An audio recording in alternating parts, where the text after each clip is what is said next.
There we go. Welcome back to the Have Not Room. I am Ben off camera, here with Brian on camera to hang out. First night of feeds, maybe try to unlock a little bit. We can chat about what's going on in the house right now, live, Big Brother 28. Yeah, let's kind of first. What do you think of the first episode? First episode, very camp, really ridiculous.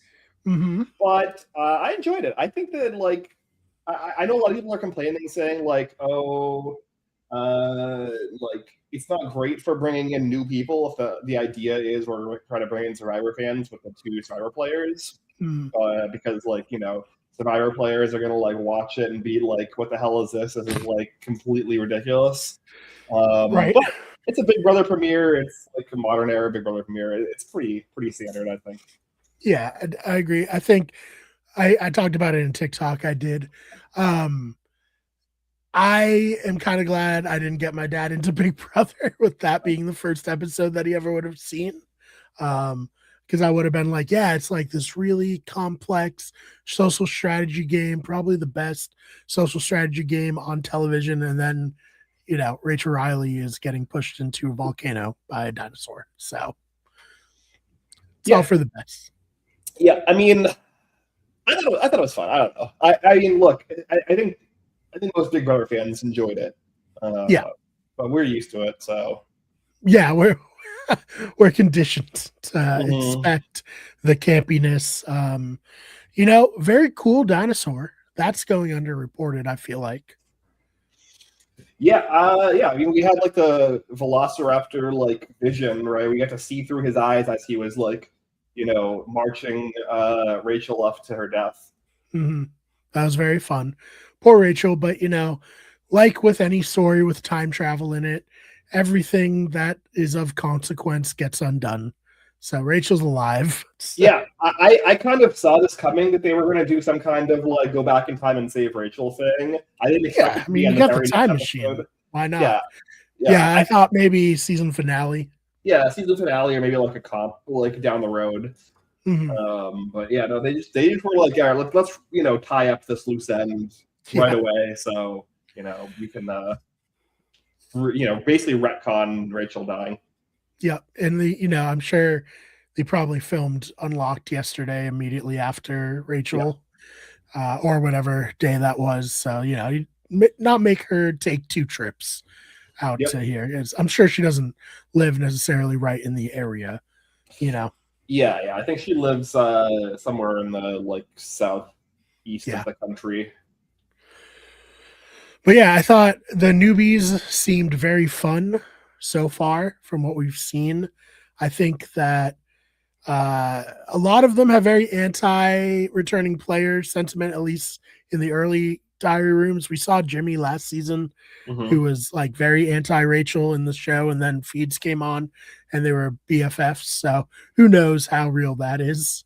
Yeah, it's also quite interesting to have people voicing returnee, anti-veteran, anti-whatever sentiment when they've already been told that one of the 3 of them is going to be the first HOH. Not a good move. That's an inside thought, right? Like that's like that's not like something you say out loud. And even on the Unlocked earlier, we got like this clip of Taylor and Devin having this kind of weird interaction where, in like the chaos of him coming in and introducing himself, you know, she felt slighted, and then she goes and like sulked in the corner for a little bit. Yeah, not great. It's not really like you kind of just have to like suck it up when you're in this spot as a new player, because the show is going to do everything it can to get the returning players at least a jury. So you kind of just have to work within the framework that's given to you. I think you're muted, Brian. Live. Sorry about that. I think one of the big things for me about Big Brother is that you just gotta be willing to go with the flow, whatever it is. Don't come in with like any expectations, and don't draw any unnecessary lines in the sand on night 1, you know? Yeah, no, 100%. Like you really, you should not be like having very firm opinions on things like literally an hour into the season. It's just not. Right. It's not really like a productive thing to do. Yeah, I think too, like even if you're not a Survivor fan, the second you hear that there's a 2 in 3 chance that a Survivor is going to be, you know, HOH, all of a sudden, oh my God, Rick Devens, oh my God, D, you're my favorite player. You know, basically, don't be like Cody on BB19 when he just like completely cold shouldered Paul in that intro thing. You want to pretend that you like the returning player, even if you don't. Yeah, and like on top of that, again, like returning player plus HOH, right? Like it's like kind of a double whammy, you know. Like you just have to bite the bullet and start sucking up these people. You know, exactly. It worked out, like you said, BB19 with Paul and the friendship bracelets, and then yeah, pretty much historically throughout Big Brother, it's been the case that you have to do this. Yeah, yeah. I mean, you know, Jesse was at BB11. You know, he had a whole cult around him until the fans voted for the coup d'etat or whatever. You can speak on that more than me. I've just seen the clips. Oh yeah, that is what happened. Yes. Yeah. So, you know, I think that there should be no reason to have beef with any of these people. These skip shaking your hand in line, whatever. You're going to be here hopefully for 3 months with them. You're going to be so sick of them by the end. Yep, 100%. All right. Anything else from the episodes you want to talk about before we jump into what's going on right now in the feeds? There really wasn't much. I thought the challenges were fun. Although for the Survivor themed one, I would have just like tried to run over it didn't seem like it would have been that hard to just like run over them, but maybe they couldn't do that. I don't think I think they would probably force to solve the puzzle portion of it. Yeah, right. But yeah, it's cool to have safety comps night one. That's fine. Never been, you know, against that. Hey, speaking of BB19, Josh won safety week 1 and he needed it. And it, you know, he's become a winner and reality television legend from it. So maybe one of these 4 will have a similar trajectory. Well, only 3. There's only 3. So it's only 3. Sorry. Yeah, it's Rome, Chuck, and Jason were the 3. So. Right. Yeah. So that too, we talked about it in our preview podcast. This guy Rome is so much like Jack. It's weird. It's weird. I don't know. We need a proof of life from Jack outside of the Big Brother house. Yeah, getting suspicious. With the Pokemon cards as well. Right. Definitely, you know, Jack is famously a big Pokemon fan. So yeah. So yeah. Other than that, I thought the house looks great. And I'm just really excited for this. Very funny to switcheroo Rachel. She said on Twitter today that she was like making alliances and stuff, even though she knew that she wasn't really in it, which is hilarious. And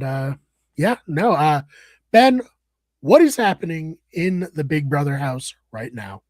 Yes, so this was leaked yesterday by Hamster Watch, amongst other sources. We have these 3 returning players, or pseudo returning players, competing for the first HOH. I would say most people, even before this leak, with that information, probably could have guessed based off of who is on average going to be better in comps. Who the winner would be, but yes, the winner of the first HOH competition is Dee Valladares. She is the current HOH. And so that's very exciting. Yeah. Like you said, seemed like the right, guess. If you had to guess who's going to win it, who has Dee nominated?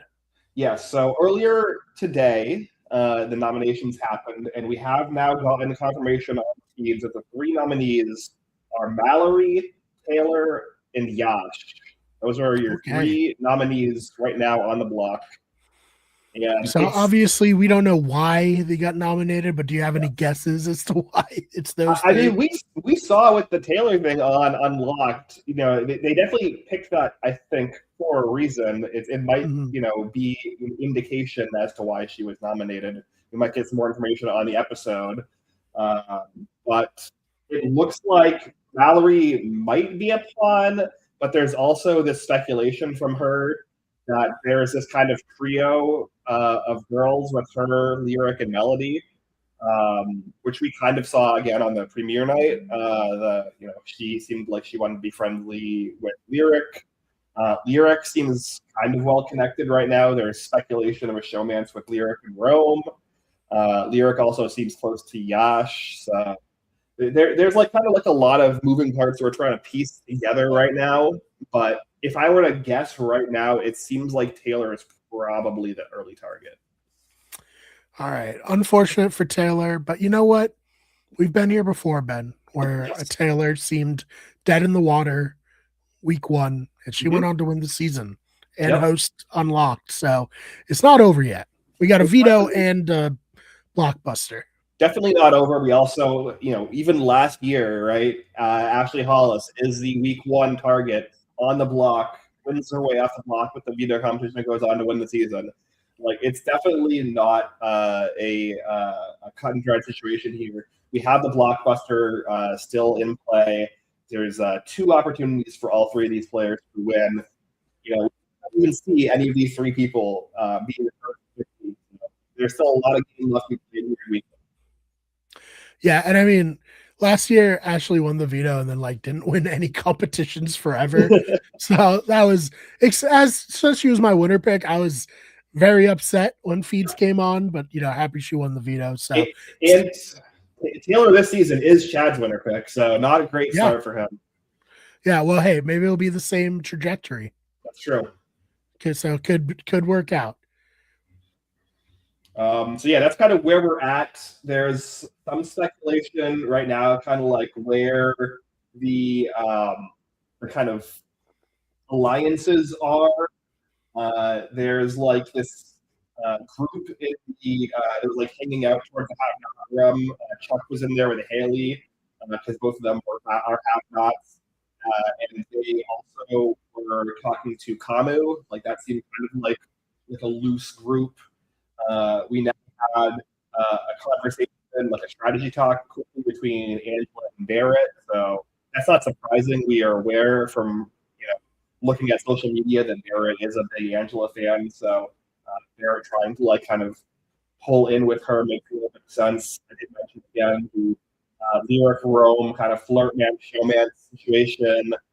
That's kind of where we're at. This trio again with Mallory, Lyric, and Melody. Jason seems very well positioned socially. A lot of people are speaking highly of him. He had a very long conversation with Mallory about what she should be doing this week to avoid getting evicted. That's kind of where we're at right now. We're still less than an hour into it, so a lot of kind of figuring pieces out is still happening. Might want to always going to be kind of messy trying to piece together what's real, what's fake, because the players are lying to each other, and unless you're very good at picking up lies, we don't have the context to know what's true and not until a couple of days in. Yeah, what is this first night of feeds like for you as somebody who is a super fan of the feeds and our inside source on what's happening in the Big Brother house? What are the next? It's Friday night. What are the next 72 hours look like for you? Right. So I think the first night, up until they go to bed, which is going to be, anywhere between for Eastern time, anywhere between 3 and 6 a.m. Eastern time. It's just kind of trying to get a vague image of what the social landscape of the house is. So who's friendly with who, where kind of alliance kind of factions might be sitting, trying to piece out what information is real and information is fake. You can usually kind of over time, there are tells in certain one-on-one conversations of whether the two people actually working together or just kind of having a surface level conversation. So that's kind of like those are the first steps. And the second steps are like once you kind of get an image of that, trying to like actually piece together if there are any solidified alliances, any named alliances in particular. Sometimes those even come up the first night if people are saying names. The question is then trying to figure out who is in these alliances. I know early last year we had the Heavy Hitters was the big alliance that we knew. And we were like trying to figure out who like the last member of the Heavy Hitters was for a while because it wasn't clear. So stuff like that is like kind of what we're looking at, and then like trying to piece out who the target is, who like the backup target is, or certain people would or would not use the veto, who a potential renom option would be if the veto were to be used. That sort of thing. Kind of what we're looking at for the next 72 hours. The veto will be played and tomorrow. So tomorrow morning we're going to look at the veto pick, the veto draw, and then tomorrow afternoon evening we'll have the veto competition. Probably by this time, 24 hours from now, we'll have the veto winner, and then we'll be spending the rest of tomorrow and then into Sunday trying to figure out whether the veto will be used and what the plan is there. Right. And, one thing I'd really like about the Blockbuster is adding that extra nom pre-veto, makes it so a full 50% of the people playing in the veto have a vested interest in playing it. And we've seemingly got more vetoes used in the last few seasons, which I like. Yeah, it definitely, lowers the likelihood of the HOH kind of winning both. And like you mentioned, the last 2 seasons, almost every round for 2 seasons straight, we've had the veto being used either by the nominee or somebody on them. And then additionally, like we used to record our podcast on like Tuesday nights. That's what we would shoot for, because usually by Tuesday night, we would have a pretty good understanding of what was going to happen. Like 90% of the time by the Thursday night eviction, and then like Tuesday and Wednesday were kind of quiet days, and then Thursday for most of the day was quiet days. Other than like what people would call waffle Wednesdays, where people would kind of go back and forth on the eviction. But with the Blockbuster in play, yes, you can kind of figure out like, yes, this is the primary target. And then of the other 2, this is who we would vote out if the primary target wins the Blockbuster. But there's still like been multiple cases of votes flipping, changing, not being solidified by the Thursday night eviction in the last 2 seasons. So yeah, I think that it's really kind of kicked at least this pre-jury section of the game into overdrive. I mean, we were lucky with BB 25. Those players were just like prone to want to shake up the board, but no, I think it's been a great twist so far, and I'm very excited to find out who wins this first veto tomorrow. Yeah, no, I think it's good. I think it definitely needs to end earlier, right? It should not be waiting until the final 7, final 6. It needs to end, yes. I would say by the final like 10-ish, 9-ish, the latest. But with it being in play, and then we also have, I guess, this time capsule twist we can talk about. Let's talk about that. We kind of knew this was coming. It's been heavily it's been speculated, leaked, hinted, implied based off of things that we've been told either explicitly by reaction or by people who have information, by leaks from China. This sounds like a joke, but that is real. I believe the way the format is going to work is the audience votes for a player. They have an opportunity to compete in a solo comp or some kind of like one-on-one comp against a returning like superstar veteran, like we had with Casey last year coming in and playing the veto. Something to that effect, perhaps. They either win it or they don't win it. If they win it, they get some kind of power-up advantage. Some kind of like, we've seen this before with like the Power App Store thing in BB20, then of Temptation. We've seen it with the care packages in BB18. Like they've done, powers before. We even had last season, like, the powers they found in the competition. Maybe overthrow it as HOH. Those sort of powers is kind of what we are expecting. from the Time Capsule Twist. Yeah, and that'll run for 6 weeks apparently. And you cannot win if you've previously won. So you'll be taken out of previous votings, fan votings, if you have already won a fan vote. Makes sense. Like it. I always liked the care packages. I thought those are fun on 18. I think OTT also had it, right? Yes, similar Um, concept. Yeah. Yeah. Well, they didn't have time to change much Yeah. between that. Do you think the time capsule is a hint that we might be getting powers that have already existed?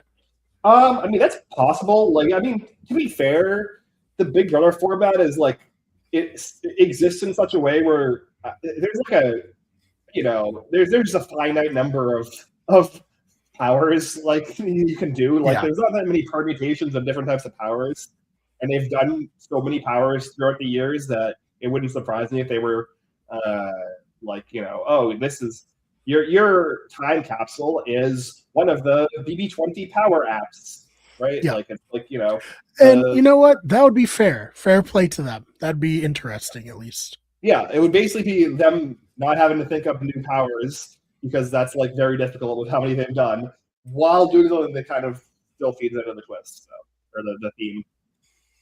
Yeah, I like it. So, Ben, if you were a returning player playing in this competition against a newbie or, one of the returning players, would you intentionally throw it to get the power into the game? Because I think I would. I guess maybe. I guess that's like something that I think people have thought about too, or the idea of like if a Casey equivalent comes into the house, like, and they're competing one-on-one, other than their ego, what like motivation do they have to win it? Right.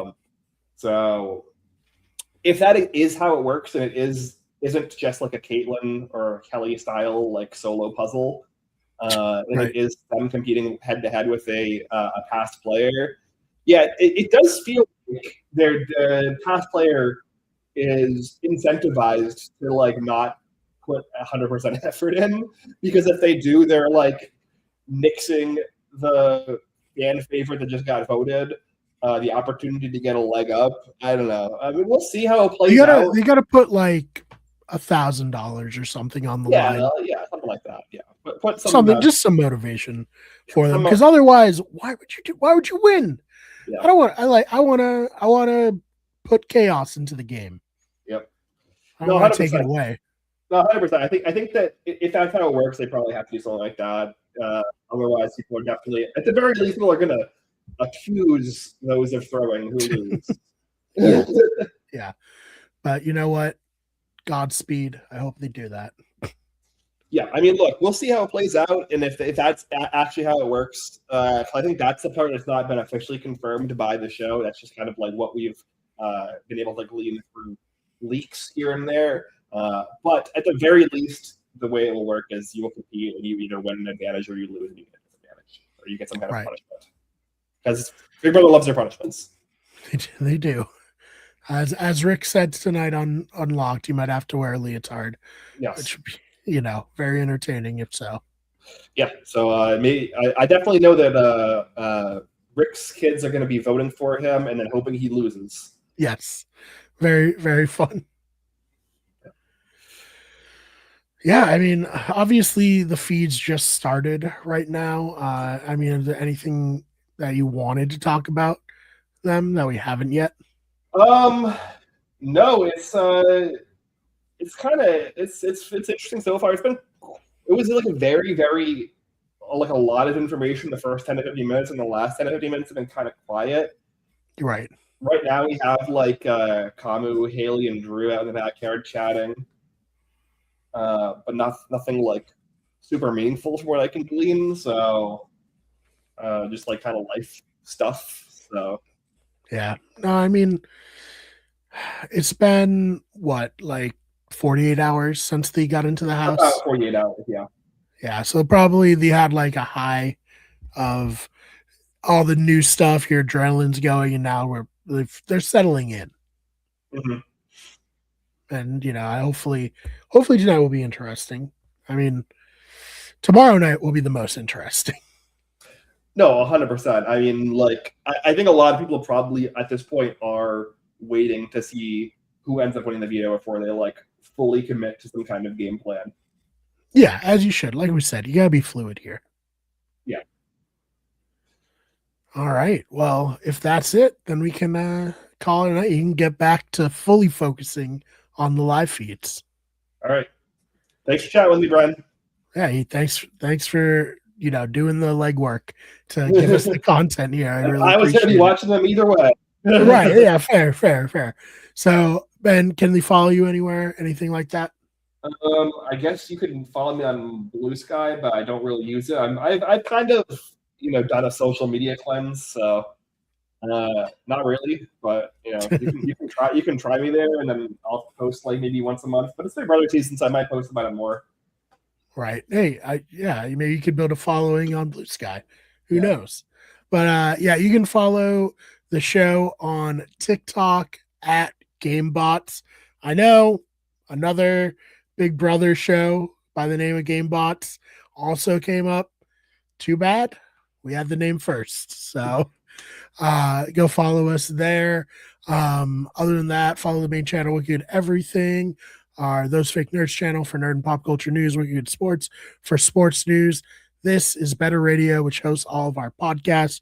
In addition to Big Brother, we are also covering House of the Dragon. Ben, we got to have you over there to be on an episode of that. You can find that on the channel. And other than that, thank you so much for watching, and we will see you in the next one.